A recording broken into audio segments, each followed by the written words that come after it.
اللهم صل على سيدنا محمد وعلى آل سيدنا محمد كما صليت على إبراهيم وعلى آل إبراهيم في العالمين إنك حميد مجيد. قال الله تبارك وتعالى في كلامه المجيد: أعوذ بالله من الشيطان الرجيم. بسم الله الرحمن الرحيم. ألم تر كيف ضرب الله مثلا كلمة طيبة كشجرة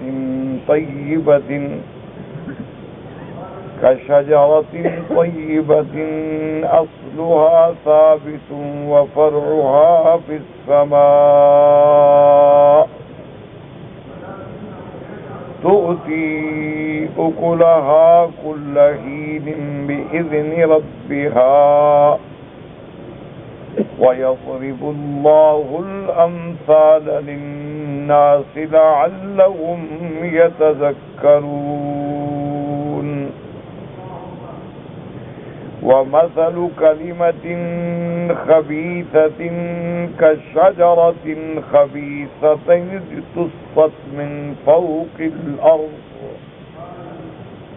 اجتثت من فوق الأرض ما لها من قرار. اللہ تبارک و تعالی نے کلام مقدس کی ان آیات مبارکہ میں جو سورۃ ابراہیم کی آیات ہیں، کلمہ توحید اور کلمہ کفر کے بارے میں ایک مثال بیان فرمائی ہے. اللہ تبارک و تعالی نے قرآن مقدس میں کئی مثالیں بیان فرمائی ہیں، اور ان مثالوں کے بیان کرنے کا مقصد یہ ہوتا ہے کہ مثال کے ذریعے بات جو ہے وہ انسانوں کے دل و دماغ میں بیٹھ جائے، اور مثالیں اس لیے دی جاتی ہیں کہ آدمی ان میں غور کرے، تفکر کرے، تدبر کرے اور بات کی تہ تک پہنچے. پروردگار عالم نے مثال دی، فرمایا کہ کلمۃ طیبۃ، ایک پاکیزہ کلمہ، اس کی مثال ایسی ہے کہ شجرۃ طیبۃ، جیسے ایک پاکیزہ درخت، اصلها ثابت، جس کی جڑیں زمین میں گہرائی میں مضبوط ہیں، جمی ہوئی، وفرعها فی السماء، اور جس کی شاخیں جو ہیں آسمان کی بلندیوں کو چھونے والی. تو اب علماء کرام نے، مفسرین عوام نے، سرکار دو جہاں رحمت دو عالم صلی اللہ علیہ وسلم کے فرامین مبارک کی روشنی میں یہ بات بتلائی کہ حضور نے پھر خود سمجھایا. آپ نے فرمایا کہ کلمۃ طیبۃ سے مراد کیا ہے؟ کلمہ توحید، لا الہ الا اللہ محمد الرسول اللہ، یہ کلمۃ طیبہ. اور اس کی مثال ہے کہ شجرۃ طیبۃ، تو اس شجرہ سے کیا مراد؟ ایک حدیث مبارک میں آتا ہے، حضور صلی اللہ علیہ وسلم نے صحابہ کی موجودگی میں پوچھا کہ آپ بتلائیں کہ وہ شجرۃ طیبۃ کون سا درخت ہے، زمین میں ہوں اور شاخیں آسمان پہ پہنچیں،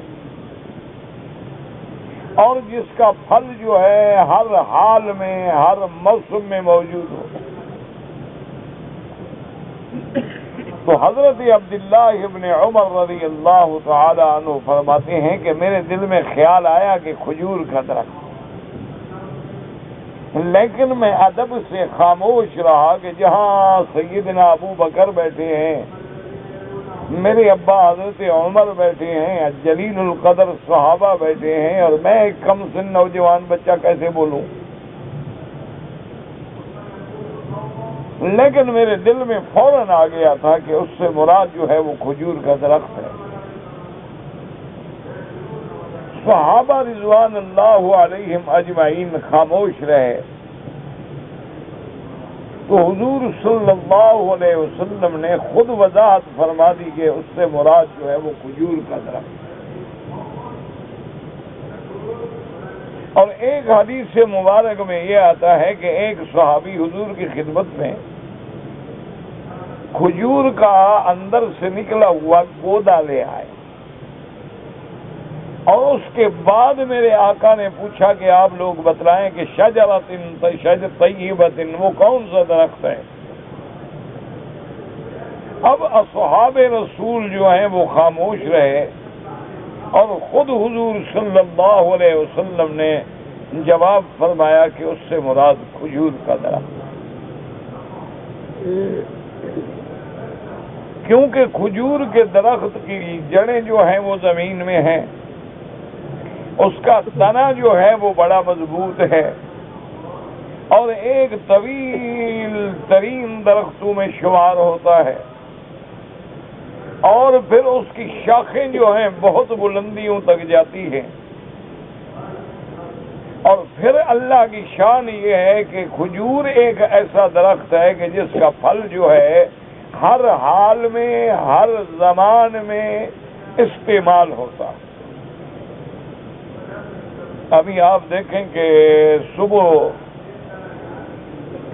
سب سے پہلے کھجور کا، جس کو ڈاب کہتے ہیں ہندی زبان میں، پانی نکالتے ہیں اندر سے۔ اچھا، اللہ کی شان یہ ہے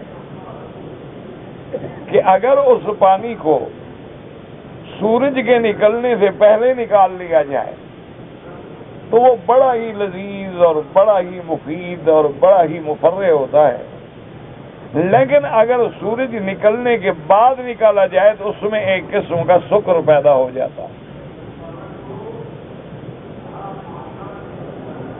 تو اب اس کا پانی بھی استعمال میں آتا ہے۔ اچھا، اب جب کھجوریں لگ جاتی ہیں، اللہ کی شان ہے، اس کا بور جب آتا ہے ابتدا میں تو وہ بور بھی استعمال میں آتا ہے۔ جب ابھی اس کا مادہ ہے بالکل سفید بور ہے، بلکہ اس کے اتنے بڑے فوائد ہیں کہ جن لوگوں کی اولاد نہیں ہوتی اور ان میں مادہ اور جراثیم اولاد والے نہیں ہوتے یا کم ہوتے ہیں یا کمزور ہوتے ہیں، تو اسی مادے سے حکیم دوائی بناتے ہیں اور استعمال کراتے ہیں۔ اور آپ اس کو ذرا ہاتھوں میں لگا کے ذرا گھس کے دیکھیں تو خدا کی قدرت ہے، اس کا لیس دار مادہ اور اس کی خوشبو بالکل اسی طرح ہوتی ہے جیسے انسان کے مادہ منویہ میں ہو۔ اچھا، اب اس کے بعد دیکھیں جی پھل آیا، وہ پھل کچا بھی کھایا جاتا ہے، حتیٰ کہ بعض کھجوریں تو ایسی ہوتی ہیں کہ ان کا پھل کچا ہی اتنا میٹھا ہوتا ہے کہ وہ کچا کچا ہی بک جاتا ہے۔ اچھا، اس کے بعد جو ہے وہ پھل آدھا کچا اور آدھا پکا، وہ جناب بڑا پسندیدہ ہے۔ پھر اس کے بعد وہ کھجور بنتی ہے، سبحان اللہ، اس کے اندر بڑی دنیا کے فوائد ہیں۔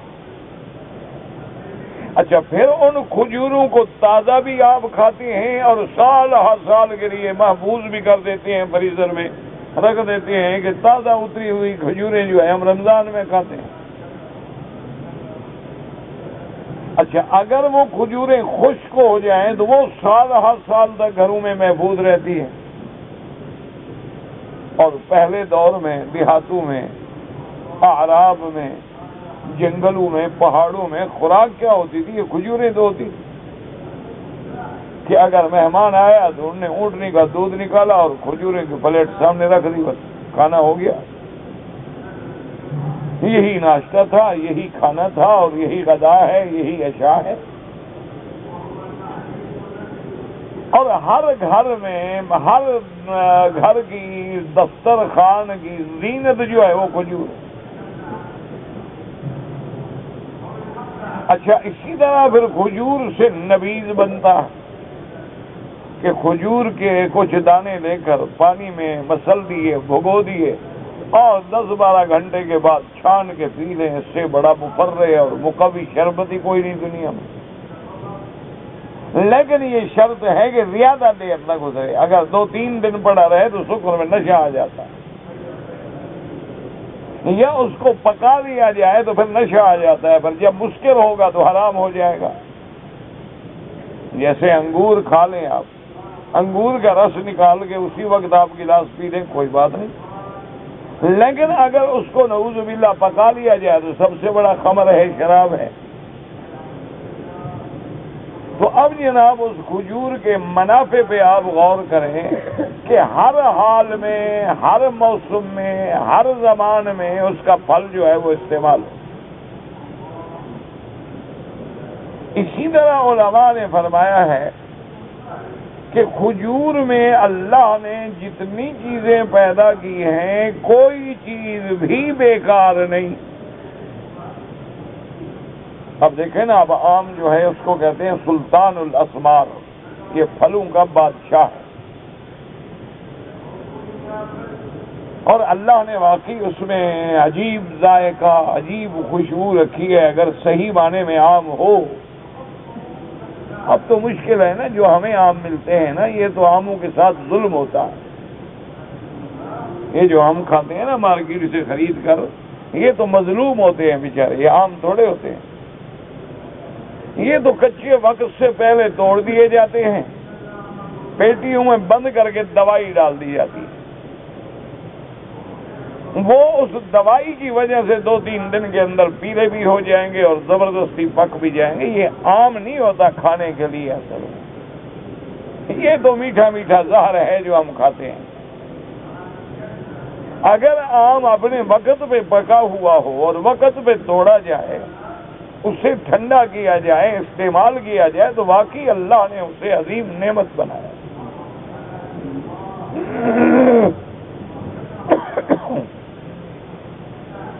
تو اللہ تبارک و تعالی نے جتنے ہی پھل بنائے ہیں، دیکھیں کہ اس کا چھلکا آپ نہیں کھاتے، یعنی اتنا قیمتی پھل ہے لیکن چھلکا آپ پھینک دیں گے، آپ اس کی گٹھلی نہیں کھائیں گے، وہ پھینک دیں گے۔ آپ دیکھیں کہ خربوزے آپ کتنی قسم آ گئی، کوئی سردہ ہے، کوئی گرما ہے، کوئی خربز ہے، اور جناب اس کا اب تو ایسے ایسے بیج آ گئے، سارا سال مل جاتا ہے، ایک ملک کا ختم ہوتا ہے دوسرے ملک کا آ جاتا ہے، لیکن کوئی آدمی چھلڑی نہیں کھاتا ہے، اندر سے گودا کھا لے گا، چھلڑی پھینک دے گا۔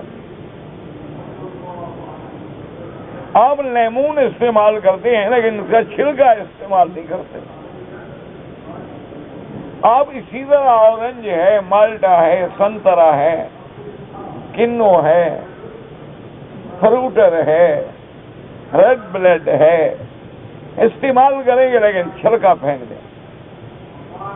لیکن یہ کھجور ایک ایسی چیز ہے کہ اس کا مادہ بھی استعمال ہوتا ہے، گودا بھی استعمال ہوتا ہے، پانی بھی استعمال ہوتا ہے، اور گٹھلی بھی استعمال ہوتی ہے۔ یعنی ایک تو اس کی گٹھلیاں جو ہیں وہ بکریاں کھاتی ہیں بڑے شوق سے، اونٹ کھاتے ہیں بڑے شوق سے، اور اگر اس کی گٹھلیوں سے، جیسے کہ اب باقاعدہ دنیا کے اطباء نے بھی تصدیق کر دی ہے کہ جو لوگ دل کے مریض ہیں وہ اگر عجوہ کھجور کی گٹھلیاں لے لیں اور سائے میں خشک کریں اور پھر گرائنڈر میں ڈال کے پیس لیں اور ان کو شہد میں ملا کے رکھ دیں اور ایک چمچہ کھایا کریں تو اللہ پاک ان کی بیماریوں کو شفا دیتے ہیں۔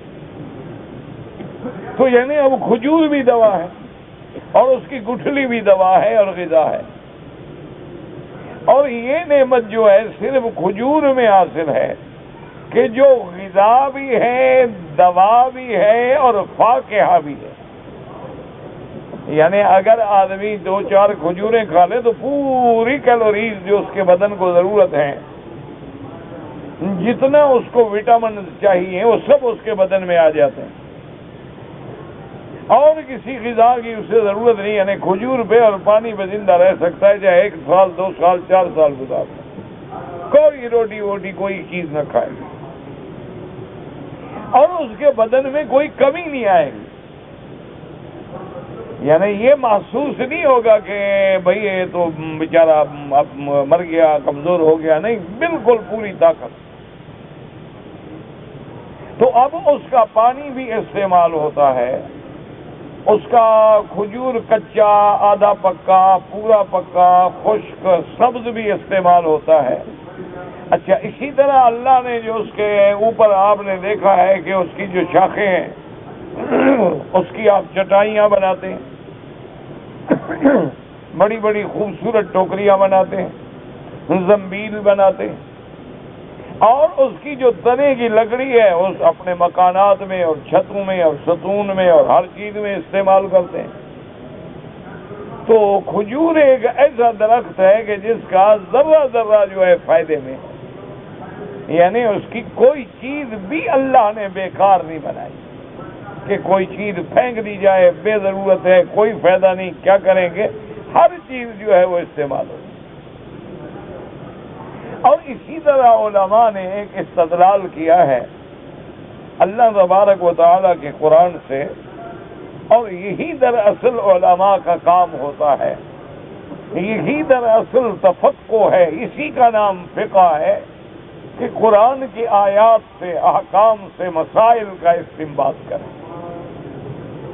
تو اسی لیے علماء نے استدلال کیا ہے اللہ کے قرآن سے کہ جب بھی مریم علیہ السلام سیدنا عیسیٰ ابن مریم کے ساتھ حاملہ ہوئیں اور وضع حمل کا وقت قریب آیا اور کنواری بیوی ہے، شادی بھی نہیں ہوئی، اس بیچاری پر ایک عظیم مرحلہ گزر رہا ہے، تو اللہ پاک نے اس کے لیے جو غذا کا انتظام فرمایا، حکم دیا وَهُزِّي إِلَيْكِ بِجِذْعِ النَّخْلَةِ تُسَاقِطْ عَلَيْكِ رُطَبًا جَنِيًّا، کہ بیوی ہیں جو آپ کے ساتھ درخت کھجور کا درخت، آپ اس کو ہلائیں، اس سے جو ہم تر و تازہ کھجوریں آپ کو دیں گے، بس وہی کھجوریں کھائیں. تو اس سے علماء نے استدلال کیا کہ عورت کے لیے، اور خاص طور پہ حاملہ عورت کے لیے، اور خاص طور پہ وضع حمل کے بعد، کھجور سے بڑی چیز عورت کے لیے اور کوئی نعمت ہے ہی نہیں. اس کی ساری کمزوریاں رفع ہو جاتی، کیونکہ اگر اس کے علاوہ کسی پھل کی ضرورت تھی، اللہ قادر تھے، اللہ چاہتے انگور پیدا کر دیتے، کیلا پیدا کر دیتے، اللہ جو پھل چاہتے پیدا کر دیتے. لیکن اللہ تبارک و تعالیٰ نے کھجور کا حکم کیوں دیا کہ کھجور کے اندر جو اللہ نے طاقت رکھی ہے، جو اللہ نے وٹامنز رکھے ہیں، جو اس کے اندر اللہ نے خصائص رکھے ہیں، وہ کسی اور پھل میں نہیں ملتے. تو اس لیے بھی اللہ تبارک و تعالیٰ نے اپنے کلمہ توحید کو، اس کلمہ عظیم کو ایک ایسے عظیم درخت سے تشبیہ دی ہے کہ جس پر جتنا تحقیق کریں، جتنا ریسرچ کریں، اتنے منافع ابھرتے چلے آتے. اسی لیے بی بی عائشہ صدیقہ رضی اللہ تعالی عنہا سیدہ فرماتی ہیں کہ شہرن ثم شہرن ثم شہرن، متواتر تین مہینے گزر جاتے تھے کہ حضور کے گھر میں آگ نہیں جلتی تھی. کچھ ہے تو پکائیں، کچھ چیز ہے ہی نہیں. تو جب صحابہ نے پوچھا کہ اماں جان جب کچھ بھی نہیں تھا تو گزر بسر کیسے ہوتی تھی، اگر زندگی تو گزارنی ہے؟ تو سیدہ نے فرمایا کہ بیٹا کیا پوچھتے ہو، بس تمہارا دانے، 2-3 کھجور کے دانے مل گئے اور پانی پی لیا، بس اسی سے گزارا ہوتا. یعنی آپ اندازہ فرمائیں کہ سرزمین عرب کی گرمی ہو اور عظیم مشقتوں کا سفر ہو اور اونٹوں کا سفر ہو، اور سفر بھی جہاد کے لیے ہو، اور صحابہ فرماتے ہیں کہ ہمارے پاس کوئی غذا نہیں بات سوائے کھجور، کہ مجاہدین میں 2 کھجور کے دانے تقسیم ہوتے تھے کہ 2 دانے کھا لو، پانی پی لو. تو ایک صحابی نے پوچھا حیران ہو کے، دیکھو نا کیوں، آخر اگر ہمارے آج کے دور کا کوئی آدمی ہو تو پاگل ہو جائے گا جی 2 کھجور کے دانے کیا ہوتا ہے جی، ہم تو 1.5 کلو بریانی جب تک نہ اندر ڈالیں اس وقت تک ڈکار ہی نہیں آتا. یعنی شریف میں پتہ نہیں کتنے مثالیں شریف ڈالے جاتے ہیں اور کتنا اس پہ رنگ ڈالے جاتے ہیں اور کتنا اس پہ جناب سونے اور چاندی کے کاغذ ڈالے جاتے ہیں. تو صحابی کہنے ہم نے حیران ہو کے پوچھا کہ اللہ کے بندے 2 دانے کھجور کے اور سفر کی مشقت اور اونٹوں کا سفر اور گھوڑوں کا سفر اور پیدل سفر. انہوں نے کہا اللہ کے بندے تم اس وقت ہوتے ان 2 کھجوروں کا ہمیں اس وقت قدر معلوم ہوئی جب ایک کھجور ملنے لگی کہ اب وہ کھجوریں ختم ہو گئی. امیر نے حکم دے دیا ایک کھجور تقسیم کرو. پھر ہمیں پتہ چلا کہ وہ 2 کھجوریں کیا ہوتی. اور پھر انہوں نے کہا کہ ایسا دور بھی آ گیا کہ حکم مل گیا کہ 1 کھجور کو تقسیم کرو، آدھی اس کو دو آدھی اس کو. پھر ہمیں پتہ لگا کہ 1 کھجور بھی کیا ہوتی. اب آپ ہم لوگوں کو اور ہمیں اسی لیے قدر نہیں ہوتی ہے کہ صبح ماشاءاللہ 1 درجن انڈے شریف، اس کے ساتھ جناب پھر پنیر شریف، مکھن شریف، شہد شریف، کارن فلیکس اور جناب پتہ نہیں کیا کیا بلائیں اور کیا کیا عذاب. بس کھانے کے بعد پھر یا ڈکار یا نیچے سے ہوا نکلے گی، نمازیں تھوڑی ہوں گی. پھر پوچھتے ہیں جی وضو نہیں رہتا. ابھی وضو کیا رہے؟ 4 کلو جو اندر بلا کھڑی ہے وضو نے تو ٹوٹنا ہے. تم کھانا کم کر دو، مجال ہے تمہارا وضو ٹوٹے. تم کھانا کم کر دو، جب تہجد کے لیے نہ اٹھو تو مجھے پکڑ لینا. اب اللہ کے بندے رات میں اتنی بڑی طویل شریف جو پوری میدے والی اندر ہو وہ تو سیمنٹ ہو جاتا ہے. تو آدمی نے اٹھنا کیا ہے؟ مٹی اٹھے گا. وہ اٹھے گا تو بس ایسے کر کے نمازیں پڑھ رہا ہے، کبھی ادھر دیکھتا ہے کبھی ادھر. نماز ہے یہ پتہ نہیں ہے کہ امام صاحب نے کل صبح کی نماز میں کیا پڑھا. دماغ میں نہیں، ضرورت ہی نہیں سوچنے کی کہ امام کیا پڑھا ہے. بس کھڑا ہے، بس اللہ اکبر کر رہا ہے. لوگ رکوع میں چلے گئے، یہ بھی چلا گیا، لوگ کھڑے ہوئے، یہ بھی کھڑا ہو. اور ذرا امام لمبی قرات پڑھ لیں ان کو مسئلے یاد آتے ہیں. جی امام صاحب کو تو نماز تخفیف سے پڑھانی چاہیے تھی، بڑا لمبا کر دیا آج. کیوں؟ وہ بیچارہ کھڑا ہی نہیں ہو سکتا. اتنی بلائیں جو اندر ہیں حضرت، وہ کھڑا ہونے ہی نہیں دیتی. تو اب جناب یہ ہے کہ 1 کھجور کے دانے پہ صحابہ نے گزارا کیا. سرکار دو عالم صلی اللہ علیہ وسلم جو اگر چاہتے، ایمان سے کہیں اگر حضور چاہتے تو روزانہ جنت سے حضور کے لیے کھانے نہیں آ سکتے. نہ جبریل علیہ السلام تھک جاتا کھانا لانے میں.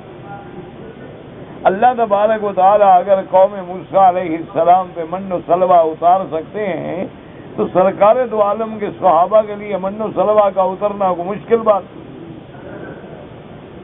اگر آج تمہیں 20 کھانے مل سکتے ہیں کہ کھانے کے نام ہوٹلوں میں پڑھو نا جی آدمی پاگل ہو جاتا ہے. اتنے ناموں کی لسٹ شریف ہوتی ہے کہ آدمی کا دماغ ہل جاتا ہے کہ کیا آرڈر کرے. لیکن جناب اگر اللہ چاہتے تو اپنے پاک نبی کے لیے جبل صفا کو سونے کا بنا دیتے، جبل احد سونے کا پہاڑ بن جاتا اور ساری دنیا کی نعمتیں میرے مدنی کے قدموں میں ہوتی. لیکن حضور نے فرمایا الفقر فخری. بس 1 دفعہ مل جاتا ہے اللہ کا شکر کرتے ہیں، اور 1 دفعہ نہیں ملتا ہے صبر کر لیتے ہیں، اللہ سے مانگتے ہیں. بس اتنی ہی کافی ہے، زیادہ کی الجھن میں ضرورت ہی نہیں. اللہ نے ہمیں کھانے پینے کے لیے پیدا ہی نہیں کیا نا. کھانے پینے کے لیے پیدا ہوتے تو تم سے تو بھینس زیادہ کھاتی، اونٹ تم سے زیادہ کھاتا، گائے تم سے زیادہ کھا جاتی. تو پھر تم سے کھانے کی وجہ سے فضیلت ہے تو پھر تو بھینس افضل ہے. وہ حضرت نانوتوی رحمۃ اللہ علیہ کا ایک واقعہ لکھتے ہیں نا کہ ایک عیسائی پادری سے مناظرہ کرنے کے لیے حضرت تشریف لائے. تو حضرت بڑے دھان پان اور بڑے پتلے سے اور بڑے کمزور اور بڑے نحیف اور لطیف قسم کے انسان تھے. تو حضرت کے شاگرد جو ہیں وہ جب پادری کے پاس شرائط مناظرے کے لیے گئے تو بہرحال وہ ایک لمبا واقعہ ہے. اور واپس جب آئے تو حیران ہو کے انہوں نے کہا کہ حضرت بڑی عجیب بات ہے کہ اس پادری کے سامنے ایک بہت بڑی میز تھی اور سارے انواع و اقسام کے کھانے لگے ہوئے تھے، اور وہ کرسی پہ بیٹھا ہوا وہ کھا بھی رہا تھا، دونوں ہاتھوں سے ہمارے ساتھ بات بھی کر رہا تھا۔ تو حضرت ہمیں ایک فکر ہو گیا ہے۔ حضرت نے فرمایا کیا فکر ہو گیا بھائی؟ انہوں نے کہا حضرت اگر وہ بدبخت یہ چیلنج کرے کہ میرے ساتھ کھانے میں مناظرہ کرو، اگر اس پادری کے دماغ میں، بے وقوف کے دماغ میں یہ بات آ جائے، لوگ تو عوام تو کل انعام ہوتے ہیں نا، ان کو تو بے وقوف بنانا ہوتا ہے، شاید یہ بھی کرامت ہے کہ حضرت زیادہ کھا جاتے ہیں۔ تو اگر وہ چیلنج کر دے، وہ کہے کہ جناب نانوتوی صاحب سے کہیں کہ میرے ساتھ کھانے میں مناظرہ کریں، تو حضرت پھر تو ہماری شکست یقینی ہے، کیونکہ آپ تو اتنی سی روٹی کھاتے ہیں اور تھوڑی سے دودھ لے لیتے ہیں، اور وہ تو ایک پوری میز بھری ہوئی تھی۔ حضرت ہم دیکھ دیکھ کے دنگ رہ گئے۔ حضرت نانوتوی رحمت اللہ علیہ نے بڑے حوصلے سے بات سنی اور فرمایا کہ میرے بھائی اگر کھانے میں مناظرہ ہوگا تو پھر آپ جو میرے ساتھ شاگرد آئے ہوئے ہیں آپ کس کام آئیں گے؟ یعنی حضرت نے لطیف سی طنز فرمائی کہ بھئی اگر کھانے میں مناظرہ ہوگا تو میں تمہیں پیش کر دوں گا، اور اگر علم میں مناظرہ ہوگا تو پھر فقیر حاضر۔ اور اس کے بعد دوسری بات فرمائی کہ میرا بھائی یہ کھانا پینا جو ہے یہ تو حیوانی صفت ہے، یہ صفت حیوانیہ ہے، تو اگر کھانے کا ہی مناظرہ کرنا ہے تو ہم ایک بھینس باندھ کے پادری صاحب کے سامنے کھڑے کر لیں گے، کس سے مقابلہ کروں؟ تو دیکھتے ہیں کہ پادری زیادہ کھاتا ہے یا بھینس زیادہ کھاتی، چونکہ تو حیوانی صفت ہے نا، یہ معقول مشروب جماع شہوت یہ تو حیوانیت ہے، یہ تو صفت حیوانیہ ہے۔ صفت ملکیہ جو ہے وہ تو نہ کھانا ہے کہ فرشتے کھانے سے پاک، فرشتے پینے سے پاک ہیں۔ تو میرا بھائی پھر ہم اس کو یہ چیلنج دیں گے کہ بھی نہ کھانے میں مناظرہ کرو، کھانے کے بجائے نہ کھانے میں مناظرہ کرو، کہ 3 دن کے لیے ہم دونوں کو ایک مکان میں بند کر کے پیرا کھڑا کر دو، نہ پانی دو، نہ کھانا دو، نہ پینا دو، پتہ لگ جائے کون بچتا ہے کون مرتا ہے، تو وہ مناظرہ بھی فقیر کر لے گا۔ اور اگر علم کی بحث ہوئی الحمدللہ تو وہ بھی فقیر نبھا لے گا، باقی کھانے کے لیے تم بھی ہو، جانور بھی ہیں، ہم فکر نہ کرو۔ تو اس لیے ہمیشہ یاد رکھیں کہ یہ کھانے پینے کے لیے تو اللہ نے ہمیں پیدا نہیں کیا، اللہ نے ہمیں پیدا کیا ہے اپنی عبادت کے لیے، اور کھانے کی ہمیں اتنا اجازت ہے جو ہماری قوت ابدانیہ اور بدنیہ اور حیوانیہ کو اتنی طاقت بخشے کہ ہم اللہ کی صحیح معنی میں عبادت کر سکیں۔ کہ اگر آپ نے ایک دن اللہ نے نعمتیں دے دی، کسی دوست نے دعوت کر دی، کئی کھانے آ گئے، کھا لیا، تو 4-5 طواف زیادہ کر لو تاکہ پھر کھانے کا حق ادا ہو جائے، کھانے کا جو حق ہے وہ حق بھی تو پھر ادا ہو جائے گا۔ جیسے کہ حضرت امام احمد بن حنبل رحمت اللہ علیہ کے گھر میں حضرت امام شافعی رحمت اللہ علیہ تشریف لائے، حالانکہ حضرت استاد ہیں امام شافعی رحمت اللہ علیہ۔ تو اب حضرت اس زمانے میں تو استاد کا ایک ادب ہوتا تھا نا، یہ تو آج ہے نا کہ گلہ کرنا ہو تو استاد کا، اور شکایت کرنی ہو تو استاد کی، کس سے کہانیاں بنانی ہوں تو وہ بھی استاد کے خلاف۔ وہ تو دور تھا کہ استاد کا ایک ادب تھا۔ تو اب حضرت جناب بھاگ رہے ہیں اور سارے گھر والوں کو ہدایات دے رہے ہیں کہ میرے حضرت آ رہے ہیں، استاد آ رہے ہیں، اور امام وقت آ رہا ہے، اور یہ پکاؤ اور یہ پکاؤ اور یہ بناؤ اور یہ بناؤ۔ گھر والوں نے بھی بڑی محنت سے کھانے تیار کیے اور امام صاحب کے سامنے کھانے رکھے گئے، اور امام صاحب جناب بسم اللہ کر کے بیٹھے، کھاتے کھاتے سارے کھا گئے۔ اب جب بنا برتن وہ سارے خالی ہو کے گھر گئے تو گھر والوں نے پوچھا کہ حضرت کوئی اور بھی مہمان آ گئے تھے؟ انہوں نے کہا نہیں، اور تو کوئی مہمان نہیں تھے، صرف میرے استاد تھے، شیخ تھے، امام تھے۔ انہوں نے فرمایا اچھا امام ہے، یہ تو اکال ہے، کوئی کھانے والا ہے۔ یہ کیسا امام وقت ہے کہ اتنا بڑا امام، اور آپ کہتے ہیں میرا بھی استاد ہے اور اتنا بڑا امام ہے اور قرآن و حدیث کا اتنا بڑا ماہر اور عالم ہے، یہ تو کوئی اکال ہے، تو کوئی کھانے والا ہے ماشاءاللہ، سارے کھانے 8 آدمی کا کھانا کھا گیا ہے۔ تو حضرت خاموش رہے۔ تو رات کو 2 بجے امام شافعی رحمۃ اللہ اٹھے اور مصلی پہ کھڑے ہو کے جب تہجد شروع کی اور رونا شروع،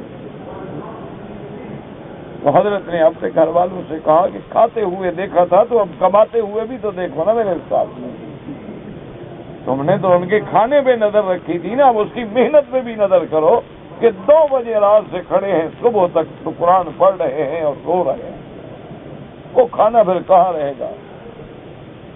اور اس کے بعد پھر فجر کی نماز اور پھر اشراق تک بیٹھے ہیں، تلاوت ہے اور اشراق ہے۔ اب جب حضرت گھر میں آئے ناشتے پہ تو حضرت امام شافعی رحمۃ اللہ علیہ نے فرمایا کہ حضرت رات میرے کھانے پر گھر والوں کو اشکال تو ضرور ہوا ہوگا کہ میں زیادہ کھا گیا، لیکن بات یہ ہے کہ ایسا حلال کھانا اور لذیذ کھانا اور نعمتیں کبھی کبھی ملتی ہیں، اس لیے میں چاہتا تھا کہ اس رحمت والے برکت والے کھانے کو اور واپس نہ کروں، بس جو ہو سکتا ہے اس کو اندر ہی ڈال دوں، تو اس لیے میں نے اس سے زیادہ استفادہ کر لیا۔ تو اس لیے میرے عزیز، یعنی آپ اندازہ کریں کہ اللہ نے ہمیں عبادت کے لیے پیدا کہ وما خلقت الجن والانس الا لیعبدون، اللہ نے فرمایا کہ ہم نے جن و انس کو نہیں پیدا کیا مگر اپنی عبادت کے لیے، نہیں فرمایا کھانے کے لیے پینے کے لیے گزارنے کے عارضی باتیں ہیں، اصل تو اللہ کی عبادت ہے۔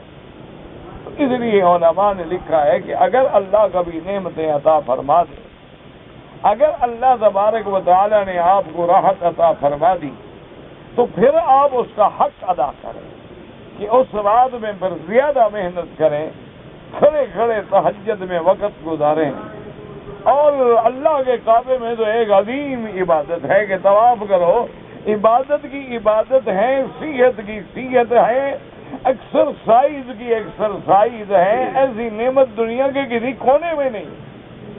یعنی آپ جائیں نا جی، بڑے بڑے آدمی بھی 2-2, 4-4, 6-6 میل واک کرتے ہیں، تو تمہیں واک سے کیا ملے گا؟ چلو صحت ٹھیک ہو جائے گی لیکن عبادت تو نہیں ملے گی۔ اور یہ واک تو ایسی ہے کہ قدم قدم پہ لاکھوں نیکیاں مل رہی ہیں۔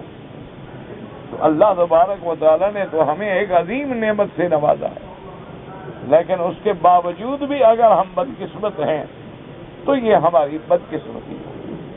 تو اس لیے حضور پاک صلی اللہ علیہ وسلم نے فرمایا کہ کلمۃ طیبۃ کشجرۃ طیبۃ اصلها ثابت وفرعها فی السماء۔ اب علماء نے فرمایا کہ کلمۃ طیبۃ کیا ہے؟ لا الہ الا اللہ۔ اور ایمان کی جڑیں کہاں ہیں؟ دل میں، کیونکہ اصل مقام جو ہے وہ دل ہے، اور جب جڑیں دل میں ہیں وہ ثابت ہیں۔ ثابت کا کیا معنی کہ جیسے کھجور کا درخت کھڑا ہے، خزاں ہے، بہار ہے، کھڑا ہے، تیز آندیاں چلیں، ہوائیں چلیں، وہ درخت مضبوط ہے تو کھڑا ہے، اس کو کچھ بھی نہیں ہوتا۔ اسی طرح ایمان والوں پہ مصیبتوں کے جھکڑ آ جائیں، بادل آ جائیں، ان کو مصیبتوں میں آزمایا جائے، امتحان کی کٹھالیوں میں ڈالا جائے، لیکن ایمان مضبوط ہے، کھڑا ہے، وہ کہتا ہے ٹھیک ہے میرا اللہ پہ ایمان ہے، جو بھی مصیبت آ رہی ہے یہ بھی اللہ کا کوئی حکمت ہے، جو بھی آزمائش ہے اس کے ایمان میں ذرا کے برابر بھی کمزوری نہیں آتی کہ زلزلہ آئے گھبرا جائے، یہ کیا ہو گیا، مسلمان ہر جگہ مر رہے ہیں، مسلمان ہر جگہ مر رہے ہیں، مسلمان ذلیل ہو رہے ہیں اور کفر اوپر آ رہا ہے اور کفر ڈرا رہا ہے اور دھمکا رہا ہے اور یہ کر رہا ہے، ان کا ایمان ثابت ہے۔ وہ کہتے ہیں یہ علامات قیامت میں ہے۔ ہمارا ہر حال میں اللہ پہ ایمان، اور یہ بھی یقین کامل ہے کہ آخر انجام کار نتیجہ جو ہے وہ اسلام کے حق میں نکلے گا۔ تو اتنا بڑا یقین جو ہے اسی طرح ہے جیسے درخت کھڑا ہو، اور جیسے اس کی درخت و شاخیں جو ہیں وہ آسمانوں تک جاتی ہیں، اسی طرح مومن کے اعمال صالحہ جو ہیں الیہ یصعد الکلم الطیب والعمل الصالح یرفعہ، کہ انسان کے اعمال صالحہ اللہ تبارک و تعالیٰ کی طرف آسمانوں پہ اٹھائے جاتے ہیں، اور اللہ کے فرشتے ان اعمال کو لے کے جاتے ہیں اللہ کی دربار میں، اور اسی طرح جیسے کہ درخت مضبوط ہوگا تو شاخوں پہ بھی آثار ہوں گے، اگر تنا ہی سوکھ جائے تو شاخیں تو خود بخود سوکھ جائیں گی اور پتے سوکھے گر پڑیں گے۔ تو اگر ہمارے اندر ایمان ہوگا تو ہماری آنکھوں میں، ہمارے چہرے میں، ہمارے ہاتھوں میں، ہمارے پاؤں میں، ہماری زبان میں، ہر جگہ ایمان کے اثرات آئیں کہ اب ہم زبان کھولیں گے تو اللہ کے حکم کے مطابق، اب اگر نظر اٹھائیں گے تو اللہ کے حکم کے مطابق، اب اگر ہم قدم اٹھائیں گے تو اللہ کے حکم کے مطابق، اب اگر ہم ہاتھ استعمال کریں گے تو اللہ کے حکم کے مطابق، ہم اپنی قوت علمی، قوت فکری، قوت حیوانی، قوت روحانی، قوت ملکی استعمال کریں گے تو اللہ کے حکم کے مطابق۔ تو جب اللہ کے حکم کے مطابق ہوگی، اسی لیے آپ دیکھ لیں علماء کرام نے مثال دے کے سمجھایا ہے۔ ان نے فرمایا ہے کہ ایک آدمی ہے ایسے عام شکل والا، اور ایک آدمی بے انتہا خوبصورت ہے، لڑکی ہے یا لڑکا ہے، ایک کی رات عبادت میں گزری ہے اور ایک کی رات شراب، کباب، شباب، زنا میں گزری ہے۔ وہ کہتے ہیں صبح کو اٹھ کے دونوں کے چہرے پہ نظر ڈالو، ایک کے چہرے پہ معصومیت ہوگی، کشش ہوگی، جاذبیت ہوگی، اور دوسرے کے چہرے پہ لعنت برسے گی۔ تو ایک رات میں گناہوں کا اتنا اثر ہے، اگر زندگی گناہوں میں گزر جائے تو کتنا اثر ہوگا۔ اسی طرح ایک رات کی عبادت کا اتنا اثر ہے، اور جن لوگوں کی ہر رات عبادت میں گزرتی ہے۔ اسی لیے آپ دیکھیں کہ اولیاء اللہ جو ہوتے ہیں، اسی طرح آپ دیکھیں علماء حقانی جو ہوتے ہیں، علماء حق جو ہوتے ہیں، محدثین کرام ہوتے ہیں، خدا کی شان ہے آدمی نہ جانتا ہو ان کے چہرے سے بات ٹپکتی ہے کہ یہ کوئی اللہ والا آدمی، ان کا چہرہ جو ہے وہ اپیل کرتا ہے بندے کو کہ میں اس سے بات کروں، میں اس کی زیارت کروں، میں اس سے ہاتھ ملا لوں، کم از کم میں اس کو ہاتھ تو ملا لوں، مسافہ تو کر لوں۔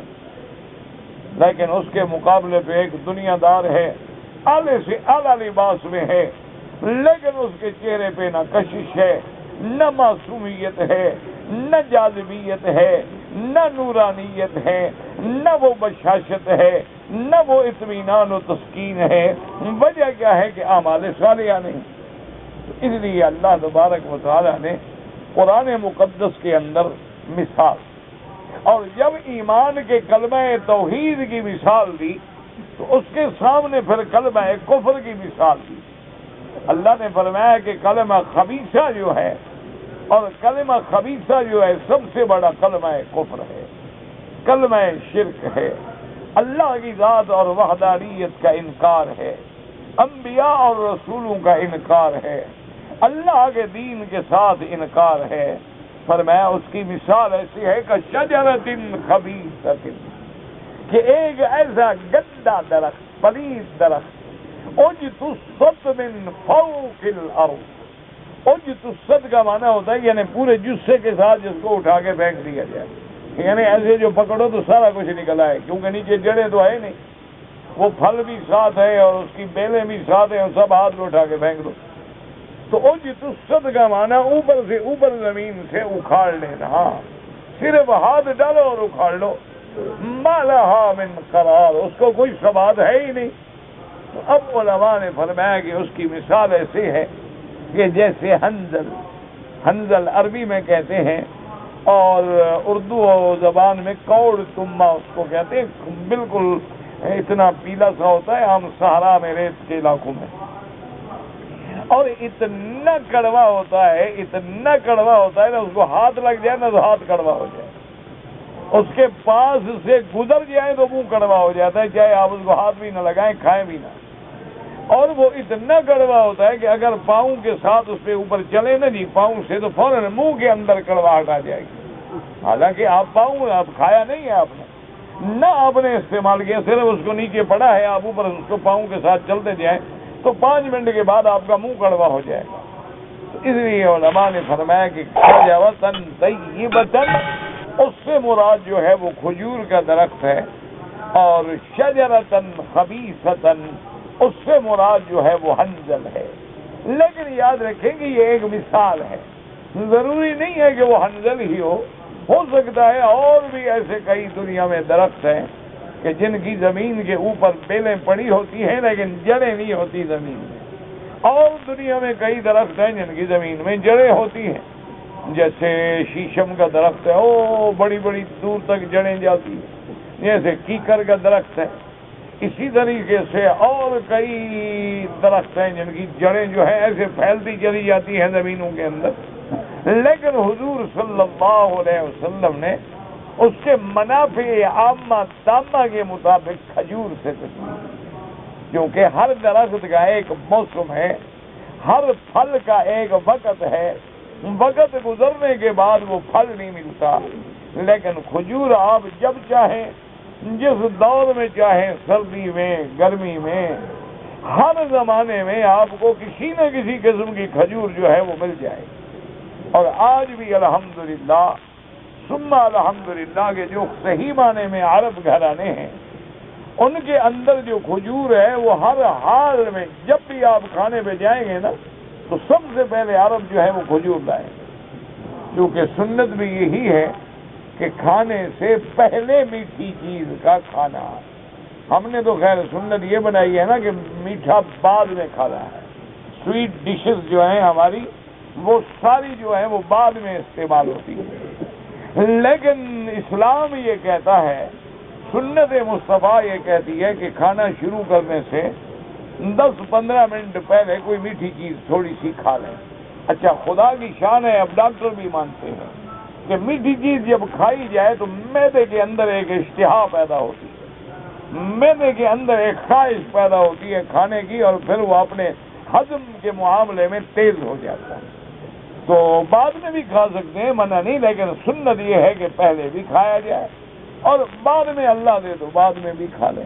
تو آپ بھی عرب گھرانوں میں الحمدللہ ثم الحمدللہ آپ جہاں جائیں گے تو سب سے پہلے آپ کا تواضع جو ہے وہ کھجور سے کی جاتی ہے۔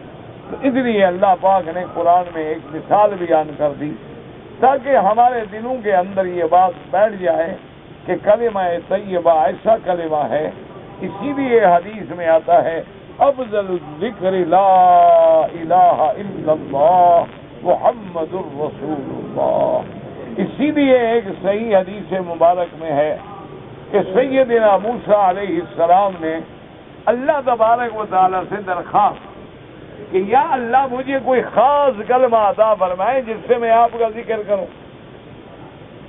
اللہ نے حکم دیا کہ موسیٰ علیہ السلام لا الہ الا اللہ سے میرا ذکر کرو۔ تو موسیٰ علیہ السلام نے عرض کیا کہ یا اللہ یہ تو سارے مسلمان پڑھتے ہیں، یہ تو ہر پیغمبر کی امت میں جتنی مومن گزرے ہیں سب نے پڑھا ہے، میرا عرض کرنے کا مقصد یہ تھا کہ اپنے پیغمبر کے لیے کوئی خاص کلمہ عطا فرمایا۔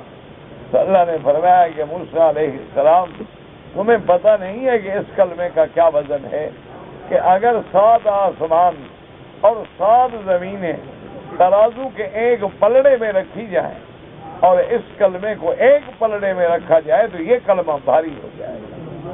اسی لیے وہ صحیح حدیث مبارک ہے جو حدیث بطاقہ کے نام سے مشہور ہے کہ اللہ کے سامنے ایک بندہ پیش ہوگا تو اس کے تقریباً 99 سجلات بڑے بڑے دفتر ہوں گے گناہوں کے، اور ایک طرف اتنی سی ایک پرچی ہے وہ ہوگی نیکیوں کی۔ تو اللہ حکم دیں گے کہ میرے بندے کے اعمال وزن کرو۔ یاد رکھیں قیامت میں اعمال وزن ہوں گے، اعمال تولے نہیں جائیں گے۔ قیامت میں اعمال جو ہیں وہ وزن ہوں گے، یہ نہیں دیکھا جائے گا تم نے 100 طواف کیا اور 150 کیا، یہ دیکھا جائے گا کہ سنت کے مطابق آداب کے مطابق کس نے طواف کیا، چاہے اس نے 1 کیا ہو اور میرے جیسے بے وقوف نے 10 کیے، نہ ہمیں طواف کا پتہ، نہ ان آداب کا پتہ، نہ اس تضرع کا، نہ اس خشوع اور خضوع کی کیفیات کا پتہ ہے۔ بس ہمارے تو چکر ہوتے ہیں، اللہ چاہے تو قبول فرما لیں۔ اللہ تبارک و تعالیٰ کے آگے بھی یہی عرض کرتے ہیں کہ مولا تیرے نیک بندوں کی نقل بنا رہے ہیں اور تو قادر ہے کہ ہماری اس نقل کو اصل کا رنگ دے کے قبول فرما لیں، ورنہ ہمارے تو بس خالی خونی پھیرے ہیں، تیرے گھر کے باہر پھر رہے ہیں، نہ ہمیں پڑھنا آتا ہے، نہ ہمیں مانگنا آتا ہے، نہ ہماری زبانیں پاک ہیں، نہ ہمارے اعضاء پاک ہیں اور نہ ہمارے بدن پاک ہیں، ہر لحاظ سے ہم ظاہری اور باطنی گناہوں میں پھنسے ہوئے ہیں۔ بس ایک شکل ہے بنا رکھی ہے کہ تیرے بندے بھی پھرتے تھے، ہم بھی پھرے۔ تو اگر تو کریم ہے اور قادر ہے اور چاہے تو اس نقل کو بھی اصل کا رنگ عطا فرما۔ تو بہرحال وہ بندہ کہے گا اللہ میاں آپ تو واقعی احکم الحاکمین ہیں، ارحم الراحمین ہیں، اکرم الاکرمین ہیں، لیکن وزن تو وہاں کیا جاتا ہے جہاں کوئی 19-20 کا فرق ہو۔ میرا اللہ میرے گناہوں کے تو 99 دفتر ہیں، نیکی کی تیسری پرچی ہے، تو وزن صاف ظاہر ہے۔ اللہ فرمائیں کہ میرے بندے میں ظلم سے پاک اور میں اپنے بندوں میں ظلم نہیں کرتا، انصاف کرتا، وزن لازم ہوگا۔ اب وہ بندہ مایوس ہو کے کھڑا ہو جائے گا، جی کیا وزن دیکھوں بھائی؟ اب جب ترازو حکم ہوگا کہ وزن کیا جائے، وزن کریں گے تو سارے گناہوں کے دفتر اونچے اٹھ گئے اور جناب وہ پرچی تو بھاری ہو گئی۔ اللہ فرمائیں گے میرے بندے کو جنت میں لے جاؤ، اس کے اعمال صالحہ جو بھر گئے۔ تو جس کے اعمال صالحہ ثقلت موازینہ، جس کے میزان اور تولیں بھاری ہو گئی وہ کامیاب ہو گیا۔ تو اس کی تولیں بھاری ہو گئی ہیں، کامیاب ہے، جنت میں لے جاؤ۔ تو اب بندہ حیران ہوگا کہ میرا مولا وہ میرا کون سا عمل ہے جو اتنا بھاری ہو گیا؟ تو اللہ فرمائیں گے دکھاؤ میرے بندے کو۔ تو جب بندے کو دکھائیں گے تو اس پرچی میں لکھا ہوگا لا الہ الا اللہ محمد الرسول اللہ۔ تو اللہ فرمائے کہ میرے بندے جو تو نے اخلاص کے ساتھ ایک دفعہ میرا کلمہ پڑھا تھا نا، بس وہی ایک کلمہ ہی تیرا میں نے منظور کر لیا ہے، باقی سارے گناہ تیرے اڑا دیے۔ تو اس لیے اس کلمے کا اتنا بڑا اثر ہے کہ اصلھا ثابت وفرعھا فی السماء۔ اسی لیے آپ دیکھیں گے دنیا میں جتنے اولیاء اللہ گزرے ہیں انہوں نے اپنی کتابوں میں یہ لکھا ہے کہ ہمیں جو بھی مقام ملا ہے، جو بھی عزت ملی ہے، جو بھی ولایت ملی ہے، وہ اسی کلمے کی برکت ہے۔ انہوں نے لکھا ہے کہ سب سے بڑی برکت جو ہے، سب سے بڑے برکات جو ہیں وہ صرف اسی کلمہ مبارکہ سے۔ انہوں نے کہا کہ جو کچھ ہم نے کمایا ہے وہ اسی کلمے سے کمایا ہے۔ تو اس لیے وہ اولیاء اللہ جو ہیں پھر وہ اپنے مبتدی طالبوں کو مشق کراتے ہیں، ایک ایک لفظ پہ زور دیتے ہیں تاکہ دل و دماغ میں اس کے کلمہ توحید بیٹھ جائے اور اس کو پتہ لگے کہ کلمہ توحید کی عزت و عظمت کیا ہے۔ تو اس لیے اللہ تبارک و تعالی نے ان آیات مبارکہ میں کلمتن طیبتن اور اسی طرح کلمتن خبیثہ دونوں کی اللہ نے عظیم مثال بیان فرمائی تاکہ لوگوں کے لیے حقیقت واضح ہو جائے اور وہ حقیقت کو سمجھیں اور اس حقیقت پہ عمل کریں۔ دعا کریں کہ اللہ بھی ہمیں اس کلمے کو نصیب فرما دے اور ایک دفعہ سارے اللہ کے گھر میں محبت کے ساتھ، اخلاص کے ساتھ اور دل کے ساتھ، کامل توجہ کے ساتھ اس کلمے کو پڑھیں، لا الہ الا اللہ محمد الرسول اللہ۔ اسی لیے آپ نے دیکھا ہے نا کہ بعض بزرگ کہتے ہیں کہ جب لا کی تلوار کھینچو تو اپنے دل سے سارا غیر اللہ کو نکال کے الا اللہ کی ضرب سے دل میں توحید کا ڈنکا جما دو تاکہ تمہیں پتہ لگے کہ توحید کیا ہے۔ غیر اللہ کی نفی کرو اور اللہ کا اثبات کرو، اسی کے اندر کامیابی۔ اور یہ ہمیں سکھلایا کس نے ہے؟ محمد الرسول اللہ، کہ اللہ تبارک و تعالیٰ کے رسول، اللہ تبارک و تعالیٰ کے پیغمبر۔ تو اس لیے یہ چلتے پھرتے اٹھتے بیٹھتے طواف میں ہر حال میں اس کلمے کی کثرت کریں۔ اس کلمے کا ورد کرنے والا انشاءاللہ دنیا میں بھی کامیاب ہے اور آخرت میں بھی کامیاب۔ حضرت قاضی احسان مرحوم فرماتے تھے کہ میں جب چھوٹا سا بچہ تھا 3-4 سال کا تو میری امی جو تھی وہ ہر وقت جب میں گھر میں آتا کہتی بیٹا پڑھو لا الہ الا اللہ، پڑھتا لا الہ الا اللہ۔ میں سونے لگتا تو کہتی بیٹا پڑھو لا الہ الا اللہ، پڑھتا لا الہ الا اللہ۔ اب میں جب نیند سے اٹھاتے کہتی بیٹی بڑو بیٹا کل لا الہ الا اللہ، کہتے اب جب میں کچھ بڑا ہو گیا تو پھر میں نے اپنی امی سے، پہلے تو چھوٹا تھا نا، بچہ تھا، پڑھتا رہتا، جب بڑا ہو گیا تھوڑا سا، میں نے کہا امی کیا بات ہے، میرے ایمان پہ تمہیں شک ہے کیا؟ میرے مسلمان ہونے پہ شک ہے؟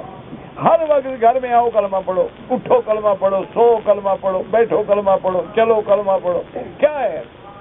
تو والدہ نے فرمایا، ہاتھ پھیرا اور کہا کہ احسان، اصل بات یہ ہے، میں چاہتی ہوں کہ یہ کلمہ تیری زبان پہ ایسے چڑھ جائے کہ وہ موت کی گھڑی آئے تو اس وقت بھی زبان سے پھر یہی کلمہ نکلے، لا الہ الا اللہ محمد الرسول اللہ۔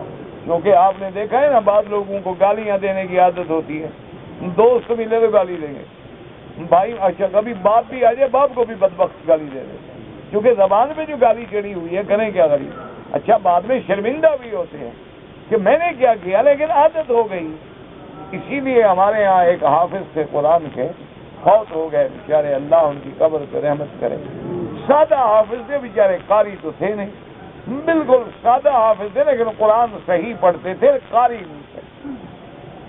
اللہ نے ان کو قرآن کی محبت اتنی عطا فرمائی، اتنی عطا فرمائی، بلا مبالغہ یہ بات ہے کہ انہوں نے فرمایا کہ مکی صاحب، میں تو اللہ کے نعمتوں کا شکر ادا نہیں کر سکتا کہ اب میں حمام میں جاتا ہوں تو کپڑے سے زبان کو پکڑ کے بیٹھ جاتا ہوں کہ اندر بھی زبان قرآن پہ چلتی ہے، زبان رکتی نہیں اور میں گندی جگہ بیٹھا ہوں۔ تو کہتے ہیں کہ مجھے اتنا ضبط کرنا پڑتا ہے، کبھی کبھی تو میں زبان پکڑ کے بیٹھتا ہوں اور کبھی کبھی بالکل پورا فکر کرتا ہوں کہ زبان بند رکھوں، کیونکہ میں غلط جگہ پہ بیٹھا ہوں، پلیت جگہ پہ بیٹھا ہوں جہاں تلاوت قرآن منع ہے۔ لیکن چونکہ زبان پہ قرآن چڑھ گیا ہے تو اللہ کی شان یہ ہے کہ اسی طرح وہ قرآن پڑھتے پڑھتے فوت ہوئے کہ زبان پہ قرآن تھا، اور دنیا حیران ہے کہ یہ مر رہا ہے، قرآن تو ٹھیک ٹھاک پڑھ رہا ہے، کہیں غلطی بھی نہیں کر رہا۔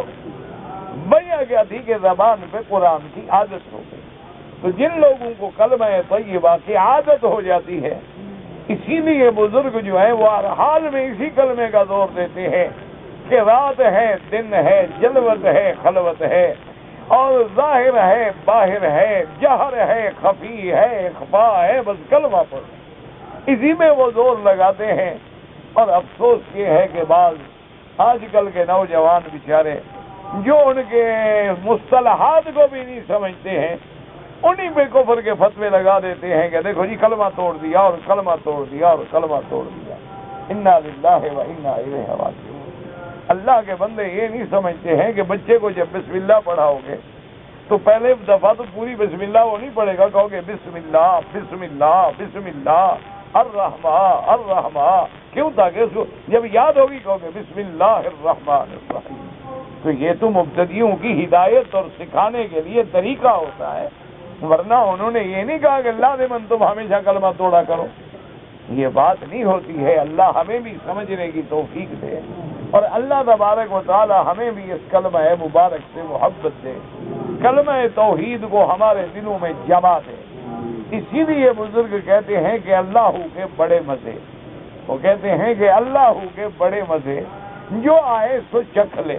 وہ کہتے ہیں بابا یہ سمجھنے کی بات نہیں ہے، یہ مزہ تب ہے، اب دیکھو نا جی حلوہ پکا ہوا ہو، جب تک چکھو نہیں تو کیا پتا ہے کیسا ہے، حلوہ چکھو گے تو پتا لگے گا نا کہ کیسا ہے۔ تو اسی طرح وہ کہتے ہیں کہ اس کلمہ طیبہ کی جو حلاوت ہے، جو لذت ہے، جو اس کے اندر اللہ نے چاشنی رکھی ہے، وہ بھی چکھو گے، ذکر کرو گے، اللہ والے بنو گے تو پتا لگے گا نا۔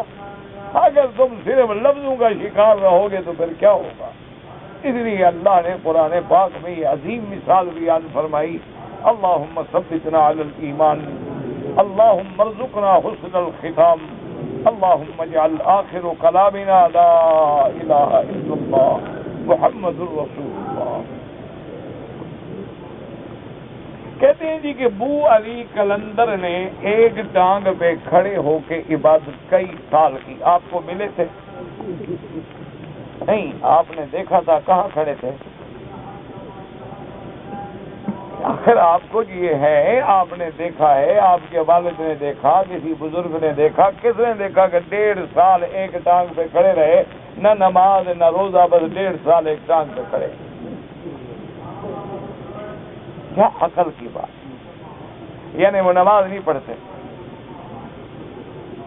اور اگر نماز پڑھتے تھے ٹانگ ہونے کے باوجود نیچے نہیں رکھتے تھے، تو نماز کیسے ہوئی؟ کوئی عقل کرو، کوئی بات کہتے ہوئے کچھ اللہ نے عقل دیا ہے، اپنے عقل کو استعمال کیا کرو کہ بھائی کیا وہ یعنی حمام میں جاتے ہوں گے تو ایک ٹانگ پہ دوڑ کے جاتے تھے، یا 1.5 سال نہ پیشاب کیا، نہ وضو کیا، نہ نماز پڑھا، نہ کھانا کھایا، نہ بیٹھے، اور اس وقت دیکھنے والے صرف تم تھے، اور پھر اللہ نے ان کے بدن میں حضرت علی کے پسینے کی بو ڈال دی۔ حضرت علی کا پسینہ کس نے سونگھا تھا؟ نہیں، آخر آپ کو کوئی ملا ہوگا نا آدمی جس کے پاس حضرت علی کا پسینہ محفوظ ہوگا۔ ایسے من گھڑت قصے کہانیاں کر کے اللہ کے مخلوق کے ایمانوں پہ ڈاکے مارتے ہو، کسی کو قلندر بنا دیتے ہو، کسی کو کچھ بنا دیتے ہو، کسی کو کچھ بنا دیتے، سب جھوٹی روایات ہیں، بالکل گھڑی ہوئی باتیں ہیں جن کا حقیقت سے کوئی تعلق نہیں۔ کہ اگر عورت میں جن عاشق ہو جاتے ہیں، وہ اس کو اٹھا کے نہیں لے جاتے، تم تنگ ہو اپنی عورت سے، کہیں گے جن اٹھا لے جائیں گے، نہ تمہیں کیا تکلیف ہے کہ وہ اٹھا کے لے جائیں؟ اللہ کے بندے، کوئی عقل کا مسئلہ پوچھا جاتا ہے جس کا دین سے تعلق۔ جنات کا وجود حق ہے، اللہ کے نبی جیسے ہمارے نبی ہیں، جنات کے بھی نبی ہیں۔ اللہ نے قرآن میں دونوں کو خطاب کیا ہے، یا معشر الجن والانس۔ اسی طرح جن کھاتے بھی ہیں، پیتے بھی ہیں، ان میں صحابہ بھی ہیں، ان میں اولیاء بھی ہیں، ان میں شیطان بھی ہے، ان میں عاشق بھی ہیں، معشوق بھی ہیں، فتنہ گر بھی ہیں۔ یہ ساری باتیں ہوتی ہیں، لیکن ان کا پتہ ہمیں نہیں چلتا۔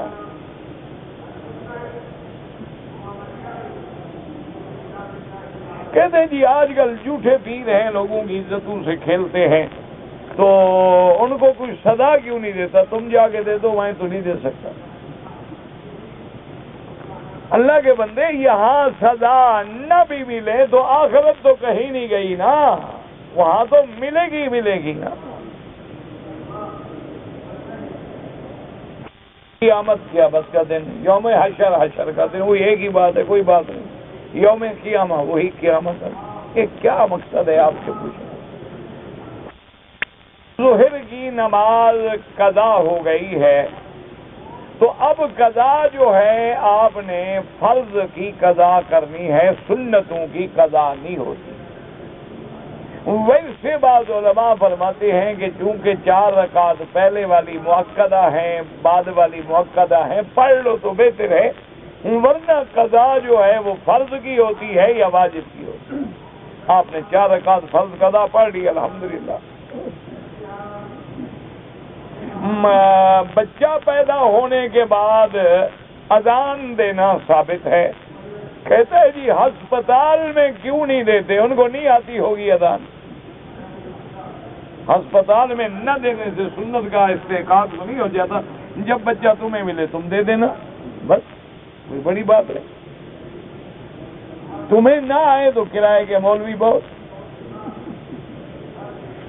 آج کل تو ٹکے بھاؤ ملتے ہیں، 5-10 ریال میں، جس مولوی کو لے آؤ لے آؤ۔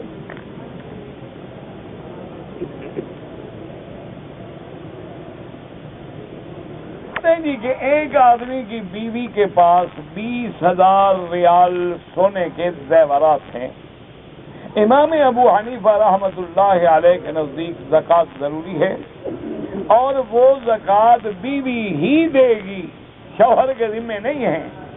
اگر شوہر اپنی محبت سے ادا کر دے زکوٰۃ مہربانی ہے اس کی، ورنہ زکوٰۃ شرعاً بیوی کے ذمہ ہے، اور پیسے نہیں ہیں تو سونا بیچ کے دے، 20,000 ریال کا سونا جو اس کے پاس موجود ہے۔ امام احمد ابن حنبل رحمۃ اللہ علیہ فرماتے ہیں کہ عورت جو زیورات استعمال کرتی ہے تجارت کے لیے نہیں بنائے کہ ابھی بعد میں بیچیں گے اور مہنگا ہوگا، وہ کہتے ہیں اس کی زکوٰۃ نہیں ہے۔ اگر اس نے سونا یا زیور خرید کر کے رکھ دیے ہیں بطور تجارت تو فرماتے ہیں اس میں زکوٰۃ ادا کرنی ہوگی۔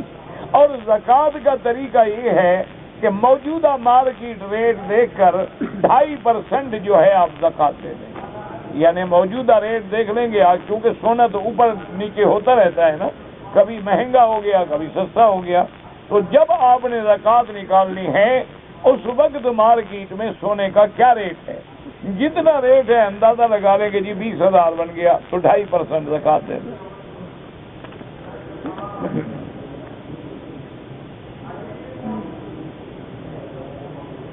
اگر رشتہ دار ہیں، شادی کا موقع ہے اور وہ غریب ہیں تو ان کو آپ زکوٰۃ کے پیسے دے سکتے ہیں اور بتانے کی بھی ضرورت نہیں ہے۔ بہت سارے غریب لوگ ہیں، بچیاں گھر میں بیٹھی ہیں، بیچارے پیسہ ہی نہیں کہ شادی کریں، تو آپ ان کو زکوٰۃ دے دیں اور ان کو بتانے کی ضرورت نہیں ہوتی، بس تیری نیت ہے کہ میں زکوٰۃ دے رہا ہوں، کافی ہے۔